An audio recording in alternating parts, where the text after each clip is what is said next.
You got like Tom Brady. You got like Michael Jordan. You got like Mickey Mouse. You got like Michael Jackson. And you got LeBron James. Straight up out the gate, I'm talking press game time. Today's guest, one of the hottest rappers in the game. No pause there. The 29-year-old from the Bay Area. Please welcome to In Shambles, Symba. How are we today? My guy, man, what's going on? How you feeling? I'm feeling great, man. I'm really excited to have you on the show. I'm excited to be here, man. I'm excited to be here. Fan of the show. You know, we in playoff season right now. I just left the Suns game. I was out there with my boy KD, so I had to pull up with my KD jersey on today. Yeah. Is this the one that he took off his back and gave No, to I you? actually framed that one. This is another one. Yeah. That's definitely a frame jersey. Yeah, That's I had not a to waiver frame jersey. that one in the studio, man. Damn, I'm gonna pull up to the studio next time I'm in LA. Definitely come through, man. We just built out a new facility. You gotta come check it out. We got a 4-floor studio. You could come do something. We could come do an episode from there. We got a podcast sitting on the first floor, so it'll be dope. Yeah, let's do it. Let's do it. All right, so Symba, you've been in the rap game since 2010. Is that correct? Yeah. All right, so 13 years of rapping, a lot of lessons learned there. At what age do you think you'll be considered the greatest rapper of all time? I'm someone that believes that term really doesn't exist, right? Like the greatest of all time, because it's like everybody can't compete with each other at all time. So it's like I can't make music at the same time when Rakim made music, or well, now with AI we might be able to do that, but yeah, bro, that's cool. But before that, it's like I can't go back and make music in an era of when Lil Wayne was on fire to know if what I'm doing is better, if what he's doing is better than me. I just think it's all about being the best at your craft and the best of your time. So I think I got a lot of work to do. I'm getting a lot better as a songwriter. I'm getting a lot better as a rapper. And I think that comes with experiencing things. I've been seeing a lot more, traveling a lot. So it's giving me a lot more to talk about. So I can't really put an age on it, but that is definitely one of my goals. Man, you're living life. What do you make of all this AI-generated songs, though? I love it, bro. I think it's pretty cool. I know a lot of people are against it. I'm somebody that's a big fan of innovation. You know what I mean? So when I first seen it, I was like, man, I remember being a kid when I first started rapping and getting in studios and was saying things like, man, I wish I could just write a Jay-Z verse and I could sound like him and people think I had a Jay-Z face and all these things. Yeah. So now you don't have to pay the fee or anything. I think with anything that's new, you know, it's always kind of scary in the beginning, but and you gotta always watch out for how people are trying to abuse it. Yeah. But I think it'll be great to see what the collab Tupac and Biggie mixtape will sound like. You know what I mean? I think that'll be pretty dope. Nah, definitely. I think it's really cool. It does seem to bring up some concerns for like a lot of rappers, but I mean, look, it's innovation. It's 21st century. This is what we do. Gotta know, who's on your Mount Rushmore of rappers? My Mount Rushmore, number 1 would be Jay-Z. Right. Number 2 would be Drake. Fair. Number 3 would be Tupac. Okay. And number 4 would be Nas. I like Nas. No Kanye. But see, Kanye's different because Kanye's, you know, he's more of an artist than a rapper. That's fair. You know what I mean? Like I might even go Lil Wayne. You know what I mean? Like before Nas. Like I'm not sure, but yeah, I'm gonna switch that. I'm gonna go Jay-Z, Drake, Tupac, Lil Wayne. Lil Wayne gets the nod at the 4 spot. Wow. Yeah. I'm a fan of Nas, but he's a little like before my time. I just like his style a lot, kind of like the New York. I'm a big fan of Nas too. I studied a lot of Nas as a rapper, but I feel like what Wayne did for the game, it just like he made rappers rap with auto-tune. You know what I mean? Like he made people dress like rock stars. Like he made people go get face tattoos and wear double cups. Just the influence alone is just like, we still watch. People got Little in their name because of Lil Wayne. Like it's different. Right. Nah, I can agree with that. I do think Jay-Z and Drake are the top two for me as well.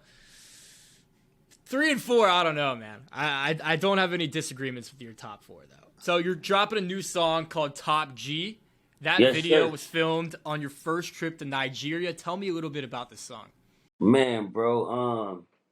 It's just, warming things back up, letting people know we back dropping music. We got things on the way. Um, Top G is just kind of like, that mission statement of what's to come. You know what I mean? To let people know how we coming and what's the energy and how I'm feeling these days while I'm in the studio. So I wanted to do something different. I went back to Africa and just wanted to learn a lot. I was sitting in Atlanta one day and I was like, man, I'm an African American, man. I've never been to Africa. So I was like, I need to go see what it's like. So I went over there, touched the people, experienced it, man. And it was a great experience for me. I took my son with me, and we really got to like see different communities and how different families operate. And it was something that I was like, I gotta capture this on film. I gotta show my people where I'm from how our people over here is living and why we need to come back and do more with them. So we shot the video actually in Lagos Island, which is dropping this Friday as well. It was dope, bro. It's great to see like the different cultures. How we live in America. We so advanced in technology and so privileged. We worried about how our what is our water room temperature. You know what I mean? Or how many napkins we got. When like I met kids who never had a hamburger or never had a French fry, and their first time trying one was when we took them out and just seeing the expression on their face. I bought a kid a phone and he's never had a phone. He's 14 years old. He's just looking at the phone, just fascinated with all the things he could do. I'm like, man, 14-year-olds where I come from, like, they want Balenciaga and a new gun. You know what I'm saying? It's insane. It's insane. It's crazy. But I mean, it sounds very inspiring. Yeah. So you were just feeling a little stuck. Go to Africa, get some more experience. Awesome, bro. I would have loved the invite. Probably got lost in the mail. We're gonna go back a lot more, man. We're gonna go back a lot more. I'm working on a few projects out there, so I'll make sure. One of my goals is to start bringing some of the media from out here over there, so they can kind of bring awareness to it. Yeah, I'm down, man. I'm down. Let's do it. Yeah, we'll put it together.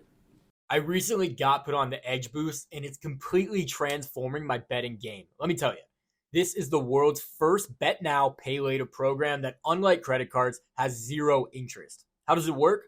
Let's say you're feeling great about this weekend's game, but you wish you had an extra $100 to bet. Simply set up your Edge account now. Whenever you want to double down on a bet, deposit into the virtual card, and Edge will match your deposit. Simple. Head over to the link in the description, double down, and double your winnings with Edge Boost. A lot of people don't know that you had a very promising basketball career before you ended up going into music. Do you think you could have made the NBA?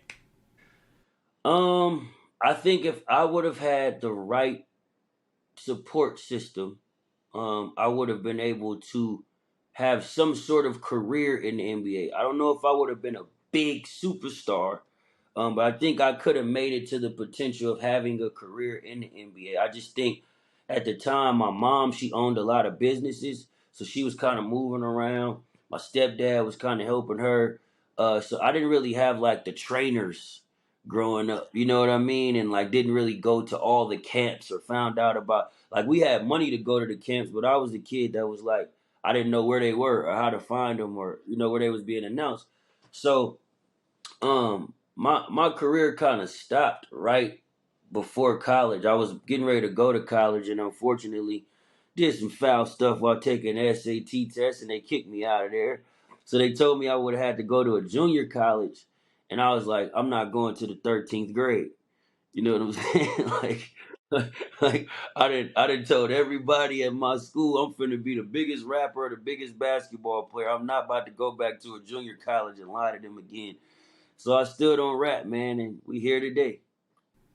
And you've made a hell of a career out of it. And you're still going. I think it's going to be incredible, especially for you, that when your son gets older and you're looking back, he's going to watch all of your music videos. And I mean, whether or not he remembers it at this moment, I mean, that's an incredible experience to watch that back with your son, don't you think? Now that was the point of me taking him to Africa because I remember when I first told my mom I wanted to take him. She was like, "He's too young. He has to get those shots and all." And I was like, "Man, he need to see this because I want to do things with him. My dad didn't get the opportunity to do with me, you know. So my dad went to prison when I was at a very young age, so we never really had a personal relationship outside of a phone conversation.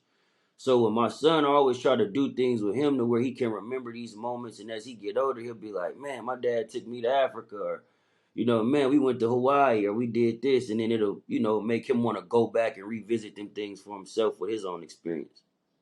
Yeah, man, it's incredible. It's incredible. He's gonna love it. So, like we talked about a little bit earlier, you're friends with Kevin Durant, really good friends. He gave you the jersey off his back, right? Tell me a little bit about your relationship with KD and why do you think the media perceives him in such a negative way these days? One, I think the media don't know him. I think sometimes the media have their own way of, you know, creating their own narratives of what they believe about people, and it's not necessarily true. What I can genuinely say about Kevin is one of the realest, most honest people I've ever met in life, and he's very in tune with his spirit. He's very in tune with who he is. He doesn't let outsiders or other people's opinion steer who they believe he should be. He knows who he is and he knows the work he puts in. He knows what he wakes up every day with a goal in mind to go achieve, and that's what he set out to do. Pleasing you may not be a part of that goal. And I think the media falls, you know, victim to that. He's not someone that's here to please the media. He's here to be the greatest basketball player that the NBA has ever seen. And I think, you know, him not catering to media and him not being the traditional guy that gives the politically correct interview or wants to sit down with everybody, you know, that people have their own personal feelings of how they may feel about that. But Kevin, for me, has been Kevin actually got me like cutting back on alcohol right now. I'm like a big tequila drinker, and we had a talk one day, and he was like, "Bro, the time you putting into drinking and having fun, you could be listening to music, or you could be writing a new song. Like, why take away from the craft that continues to allow you to live this life, just to have fun for a little bit?" So, you know, that talk and different things we text about, like, it keeps me on track where I find myself like, I'm about to go on a date with this girl. And then I text her and be like, "Bro, go to the studio." And I'm like, "You know what? I'm going to the studio." Sorry, You know what Shotty, I'm man. saying? Yeah. So I just think, you know, people don't have their own personal relationship with him. And if they did, they would understand him a lot more. But he's just not someone that, you know, cares to let them in. He's focused on what he's focused on. That's real. I think they're still pissed that he went to Golden State. Even after all these years, it just gave him like a negative taste in their mouth. But like at a certain point, you got to get over that. Like he's only around for a couple more years. Like why don't we enjoy him while we have him? But I think we have to look at that as like how far the league has came, right? Because some players used to get shipped to places that they didn't want to go without their permission. Now players get to go where they want to go without certain people's permission. So if I feel like I want to go be a part of a team that is displaying the art of basketball and I want to become a better basketball player, I would go to the Golden State Warriors too. You know what I mean? Like LeBron had to go to Miami to link up with certain people and go get with people who's done it to figure out a way to do it. You know what I mean? And it's the same thing with any superstar. You can't just put the best guy in the league on the worst team and just think, "Oh, make magic." It's like, no. Even Mike had Pippen. He had Dennis Rodman. He had Steve Kerr. He had pieces around him. So by going to learn the game, I don't think he should be faulted for that. I think that was a great decision for him. I think it was a great decision for the Golden State Warriors in the Bay Area. You know what I mean? And we got 2 rings out of it, and he was able to go on and continue his career. Yeah, fair enough. And I do think he made the right decision for himself. Whether it was good or not for the league, I think it was the correct decision for himself. So I'm glad he did it. Yeah, definitely. Yeah. Do you remember Mario Chalmers saying nobody feared Braun? That was pretty recent. Yeah, yeah. So he did that. He did that on our podcast. And then I know. if you're, yeah. So if you know Cameron, right, rapper. Yeah, that's my guy. So he was beefing with Mario over that. Cameron said he would beat Mario in a one-on-one.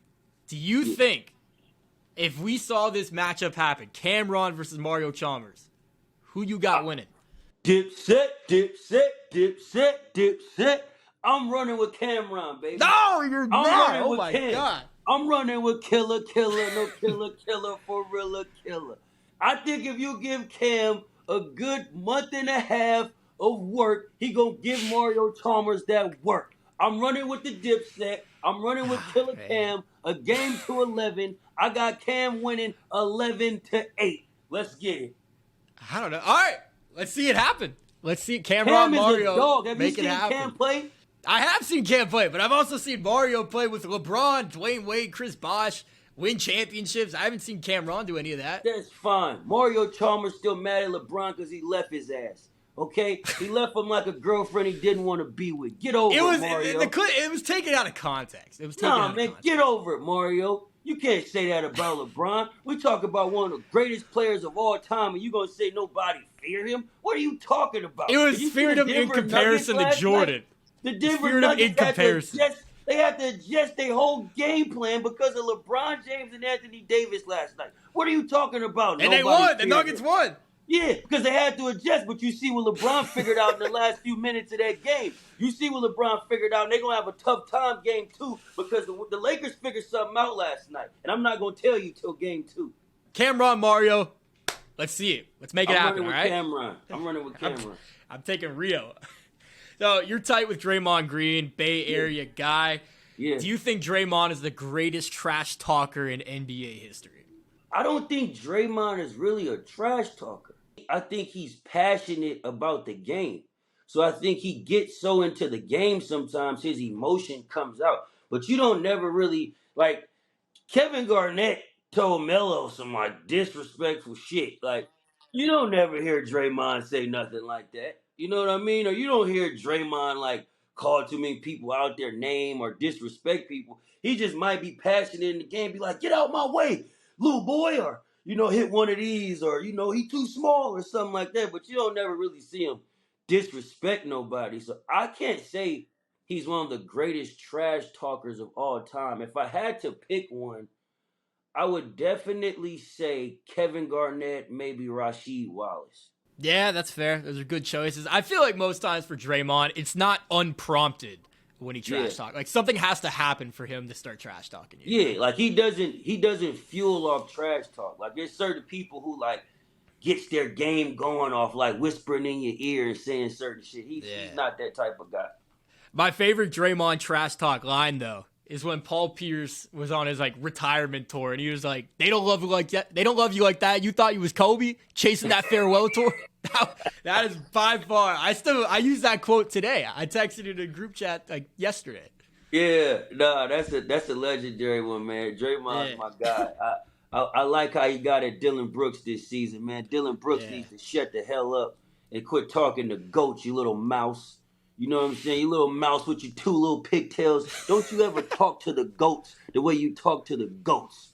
Put some work in, Dylan Brooks. Don't you talk to Draymond and Brian like that. Get some rings under your fingers, chump. Dylan definitely ruined his own image because he's averaged 14 plus the past few seasons, and nobody really wants to sign him because of this perception that he's created of himself.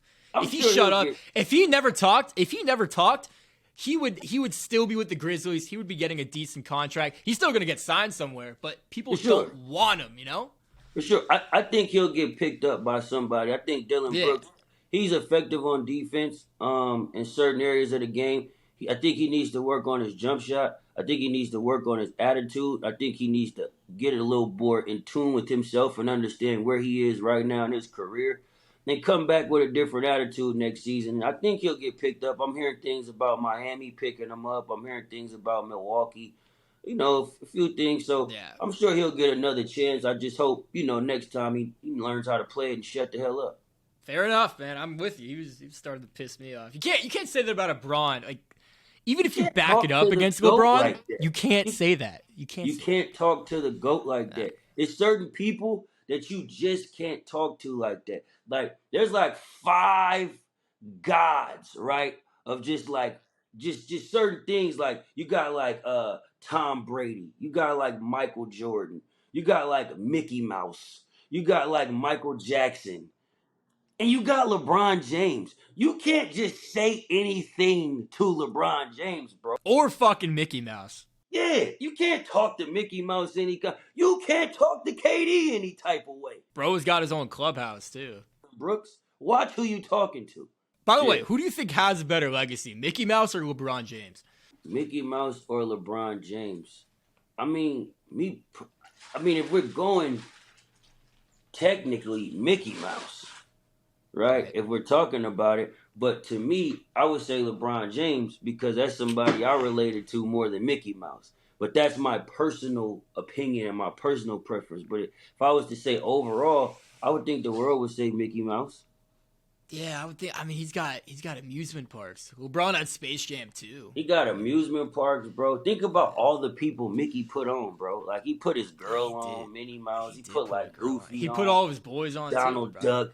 Like he just put the whole gang on, bro. It's just like turned. I mean, them did up. LeBron though? LeBron brought Tristan. LeBron Thompson. did too. Yeah. LeBron brought Mav. He brought Randy. He brought Rich. Yeah. So I mean, they kind of neck and neck, man. Mickey and LeBron. You know what I'm saying? Yeah, just like that. We might have guy. LeBron amusement park coming soon, man. You never know. Probably would call it like the King's Quarters or something. The King's Court. So I was watching some of your freestyles today on YouTube. Gotta say, I think you're better than Lil Dicky in the freestyles. Leave that up to the people to the side. What's the secret to freestyling? Because I cannot do it. Well, I'm not really an off the head freestyler, right? So like I could rap off the head just about stuff that's in the house and freestyle, but it won't be as good as those freestyles that you see on LA Leakers or Fire in the Booth. So a lot of those are like preparated. Like I'm doing a lot of preparation for those, and I look at them as free writes. So when we're in the studio with songs, sometimes you have a concept. So you're writing within the concept to stay on concept with the song. And with freestyles, it's more so just saying what you want to say and just like, it's kind of like a highlight tape, just letting it go. So I always try to look at those moments as like state of the culture moments. Like I know when I go do a freestyle, I want to address things that's going on in the culture that people feel, but ain't necessarily heard another rapper say or heard someone address. So I always try to find things that's going on. Like if I was to do one right now, Morant would be in there, right? Dylan Brooks. Dylan Brooks, different things like that. Donald Trump, all kind of different things. So I just take what's going on in life at that moment and kind of rally it up into one big gumbo pot. So if I gave you a beat right now, would you be able to do like freestyle on John Morant, Dylan Brooks? Probably not. Probably not right now. If I gotta was warm up the brain.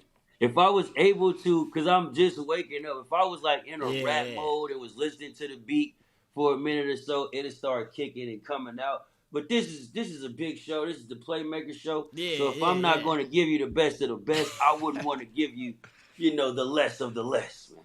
Is John Morant the dumbest basketball player of all time? I wouldn't say that. He's he's making some dumb decisions at the moment. But I think what we have to take into accountability is one, Ja's very young and 23 years old. Two, most of the time these incidents are happening, alcohol is involved.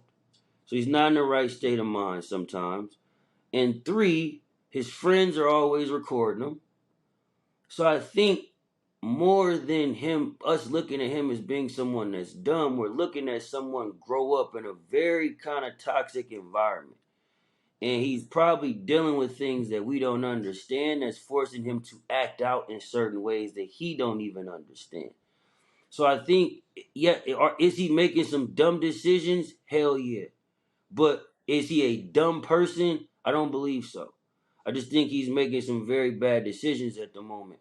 And hopefully, this will be the last time that we see this and we could get over this. But I really hope that Ja can understand the influence that his platform has as being someone that comes from impoverished communities, being someone that comes from a black background, and understanding how hard it is for people like us to even get on these platforms. to even have a chance to play in the NBA, to let alone be a top 5 player of today in the NBA. You have to be very responsible with your platform and understand, as much as you may not feel you are a role model, you are. That's what comes with the responsibility of making it to this level. You are a role model, and there are people watching you, and there are kids who want to emulate what you do. And one day it might be a kid who's waving a gun in the car, and it might not go how it went with you, and it might go off and kill somebody next to him. So we shouldn't promote these acts of glorifying a life that none of us that's in entertainment are really living. We're all rapping and making money and playing basketball. So what's the point of glorifying something that we've kind of beat the odds over? The only issue is like he kind of spat in Commissioner Adam Silver's face with this, you know. Definitely. Hopefully, I think in the whole league's face with he this, did. not just the commissioner. It's disrespectful to the league, and honestly, if he wasn't in the NBA, if he was a rapper, it wouldn't be as big of a deal. It still would be a big deal doing it, but you're one of the faces of the NBA. Kids look up to you. Insane platform, you know, for this to be the second time it happens. Exactly. He also needs to get some better friends, man. Even if like put the phones down, you know, like that's my thing. It's like, if we're friends, man, like, why we gotta record everything and post everything in our private live in the moment? You know what I mean? Like, let's have fun when it's just us. And if you are going to put something on camera, record it for your personal use. Don't go live with it so the public the lives were at least you can edit it out on a video, man. Yeah, it's wild, man. But I hope he'll get it right. Hope so. I've never met Ja. I've seen him play a few times. I followed his career as a college player. I'm a fan of him, you know. So I hope he gets it right, man. I hope this is the final time that we have to discuss a firearm and John Morant in the same sentence. What do you think? Is it harder to make it as a rapper or a basketball player? Basketball player. Because basketball, you actually have to be skilled, right? Like, even the worst person in the NBA can go to 24-hour fitness and look like the best player in the fucking country. You know what I'm saying? So you still have to be able to shoot. You still have to be able to set some screens, cut, know what your advantages are, plan the game, and be able to get to those so you can score. With rap, you can pretty much just like make people like you. Like, they could like the way you dress, or like your girlfriend, or like a car you got, and you just make a cool song that complements that, and they could like it, and you could kind of take off from that. That doesn't necessarily mean you're good or you're skilled or anything. You just kind of branded yourself in a way to make a lot of people put eyes on you, to develop an audience to sell a product to. And in basketball, that's not the case. You actually have to get up and be in shape and work out. You gotta be good. Yeah, you gotta be good. You gotta be good. So I think it's a lot harder to make it as a basketball player than it is a rapper. I agree. Okay, This game is called Who's Better. I'm going to list 2 names, and you tell me who's a better basketball player, all right? Let's get it. All right. Joel Embiid or Nikola Jokic? I'm going to go with Jokic because I feel like Jokic is more available. And I feel like the best ability is availability. So I'm going to roll with Jokic on that one. Giannis Antetokounmpo or Kevin Durant? Kevin Durant. I knew you were going to go with Kevin Durant. You got the loyalty. By far, Kevin Durant is better. I don't think Giannis is that skilled per se. He's got skilled at all. He's not skilled at all. He gets a ball and he runs to the other end of the court. And he takes one step from the 3-point line and he's at the basket dunking. Is he just gifted, naturally, athletically? He's just tall and lanky. Yeah. You know what I mean? But KD's tall and lanky, but KD has skill. KD could shoot the 3. He could back you down. He could play in the paint. He could do everything on the court. Giannis gets the ball and just go. Who's better, Jimmy Butler or Devin Booker? I'm gonna go with Devin Booker because has more ability to score, but I hate to say that because Jimmy's a dog, bro. And I think Jimmy is very underrated because he doesn't play with like the flashiness. Like, he'll cross you over and go to the basket, but he'll lay it up. He won't necessarily just dunk it. You know what I mean? So I think he falls victim to that. But they both are sensational, man. But if I had to pick one, I'm a roll with Devin Booker. Respectable answer. Yeah. Who's better, Stephen Curry or Jason Tatum? Stephen Curry. Yeah, I gotta go Steph here. I love Tatum, but Stephen Curry. I love Jason Tatum, but come on, man. We're talking about the greatest point guard of all time. What are we saying? Yeah. Stephen Curry. All right, last one we got here. Who's better, Ja Morant or Shai Gilgeous-Alexander? I'm gonna go with Ja, but Shai is a dog too, man. They both have similar games. Ja just play more above the rim. But I'm gonna go with Ja. I think Ja is a little more electrifying, so I'm gonna go with him. I gotta disagree with you on that one, and I gotta go Shai. I'm not mad at you. Yeah, I mean, you look at the stats. I know Ja was out for a couple games this season, but stats-wise, Shai was putting up, 30, 31, 5, and 7, something like that. First team All-NBA. And I think if you take Ja, if you take Ja off the Grizzlies, that team is still a playoff team. But if you take Shai off the Thunder, that's a top 3 lottery team, you know? I just think Ja, we haven't even seen the full potential of Ja Morant yet. I feel like he hasn't just locked in his foundation of a basketball player yet. And I feel like once he does, we're going to see some magnificent things. They're both so young, too. I think they're both under 25. So, I mean, we got a lot more time to watch them. Austin Reeves or Jordan Poole? Austin Reeves. That is the correct answer. Jordan Poole is a bad basketball player. He's just very flashy, and he's more skilled. But Austin Reeves is a better player. Austin Reeves. This is coming from a Warriors fan.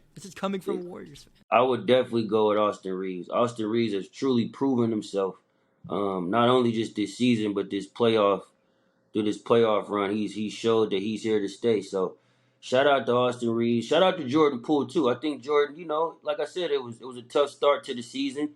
It was a lot of lineup changes. He didn't really get a lot of opportunity to kind of show what it is he could do to find a rhythm to be able to continue that momentum. So I think he'll be back next year and he'll prove himself, and maybe we'll be having a different answer next year. Is the Warriors dynasty over? Hell no. No. Hell no. We won't go. We will be back. I should have brought my Warriors jersey down so I could have changed for that question. We will be back. It is not over. Draymond's not going anywhere. Klay's not going anywhere. Steph not going anywhere. We will be back. We had a rough season. I think the beginning of our season affected the end of our season. And how you start is how you finish. We started a little rocky. We finished a little rocky. So I think over the summer, that chemistry will be rebuilt. Certain conversations will be had. Certain people will be moved. I think Steve Kerr was right when he said the team was maxed out. Not the core of who the Warriors are, but the current team that they had this season was maxed out.